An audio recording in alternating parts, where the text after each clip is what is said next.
Right, quick video for you here, guys. So I get asked quite a lot about my wheel specs and thought I'd just do a little video explaining how to work out wheel specs, really. Now, of course, width and diameter of a wheel is pretty obvious, but what is offset, for example? Got an old wheel here, and as you can see, the tires had better days, but let's use this as a good example for showing off what offset is. So this wheel is 17 inches in diameter. It's 7 inches wide, which is roughly that. This being the front of the wheel. This wheel is around an offset of positive 48 or just simply ET48. The way you work out that is you find the center point of the wheel, in this case, roughly there. From the center point of the wheel, it's 48 millimeters this way. So that's roughly, say, here. And say, for example, that might be, 20, 10, 30.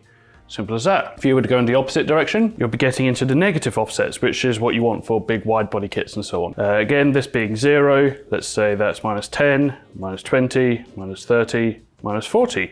So here, if you had an offset of say minus 40 or minus 48, minus 40, for example. And that just keeps going all the way up until, I don't know, something absolutely ridiculous. But essentially that is wheel offset, nice and simple. Now another query you might have is what about spacers? So say for example your wheel had an offset of positive 20 or ET20, and you put on a 25 millimeter, 1 inch, whatever it might be, spacer on there. So of course 25 millimeters, 1 inch, roughly the same thing, would make that now, not only would make that 20 and then 5. So you'll be down to say minus 5 offset. And say if you added a 30 mil spacer, you'd probably be down to minus 10. If you added a 40 mil spacer, it just keeps going.